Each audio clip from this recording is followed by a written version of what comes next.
In the midst of an MVP-level season, Chris Paul hit a speed bump. He suffered a grade 3 AC joint separation in his right shoulder, and though no surgery is required, the injury could keep him out up to 6 weeks. The point guard spoke to the media for the first time since the injury today. It's one of those situations where it could have been worse. You know, I woke up yesterday and was done feeling sorry for myself.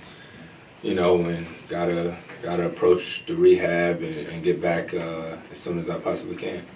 What was your initial reaction when that happened? And I mean, you walked off the court, you seemed very frustrated. Yeah, I was mad. That's why I slammed my mouthpiece or whatnot. Because I felt it when it happened. I could sort of hear it, and I knew that it was pretty significant.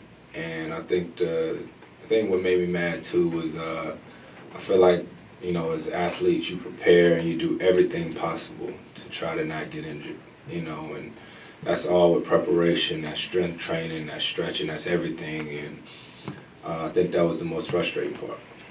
In the kind of 24 hours since you said you're done feeling sorry for yourself, how have you approached the injury? What are the things you're thinking about? Obviously, a lot of my friends and family reached out to me and things like that. And I was talking to JP, our trainer, about it. You know, everybody's like, it's going to be all right. You come back stronger, tougher. But I'm one of those people who's like, right now, it's not all right. You know, honestly, like, because I want to play and I feel like I need to play. And you just want to be out there to help your team. But now it's about doing everything possible day in and day out to get back. And I always say rehab is a lot harder than playing. You're such an integral part, obviously, of what the Clippers do. So how do they win with you out for 6 weeks? Competing, which was the second half of the San Antonio game. You know, I was there, I was in the back. But, you know, we're all professionals. And I don't think I thought about it till this morning, but Darren Collison happened to be with me in New Orleans when I got injured last time, so I'm starting to think he's bad luck or something. But, you know, DC is very capable. Blake has shown, as you know, with or without me, he's a dominant force in this league, and I'm not worried about us, you know, because that's the thing about our team. Since training camp, we've done everything in the case that somebody goes down.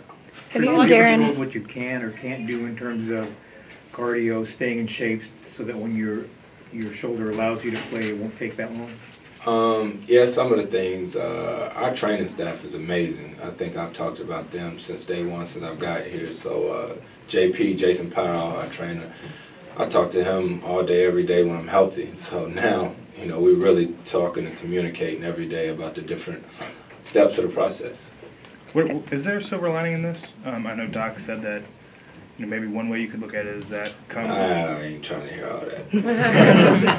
I want to play and I need to play, and you know, like I said, it's, you know, I'm blessed. Like I said, it could have been worse, so I'm glad, you know, that it isn't, you know, what it could have been, and grateful and thankful for that. But now it's all about you know, attacking the rehab. Chris, your role on the team may be as sort of like a quasi-assistant coach during practices and games. I mean, how do you see yourself, you know, being a part of the team? You know, I'm gonna be there every game, sitting out there. I couldn't sit out there in San Antonio because I didn't have a blazer, because I wasn't expecting to get hurt. But I'll be there every game, every night, cheering and talking to the guys. But also being respectful, because it's one of those things that it's tough to be that voice and that leader when you are in a suit, you know, but I'll be there and try to be as vocal as possible wherever the guys need me. Did you learn something last year from Chauncey when he was in that same position? Yeah, I guess, but I've been in that position before too, you know what I mean? So it's one of those things where you try to lend a voice as much as possible. Chris, are you going to go on a long road trip, and would that affect your rehab much? That'd be something I talked to JP about, our trainer, but I want to. I definitely want to. So if going on a trip, you know, prohibits me from doing anything rehab-wise, probably not. But as long as I can do everything on the road, then I want to be there. Like, I want to be at every game because I feel like, you know, I can't score a basket, but maybe my voice will help. They say up to 6 weeks. Is that timetable good enough for you, or are you a guy who's going to attack and try to get back sooner? We're going to see. We're going to see. Darren Collison will step up as a starting point guard in Chris Paul's absence, and the Clippers have signed guard Darius Morris in the interim. For LAC TV, I'm Madeline Burke.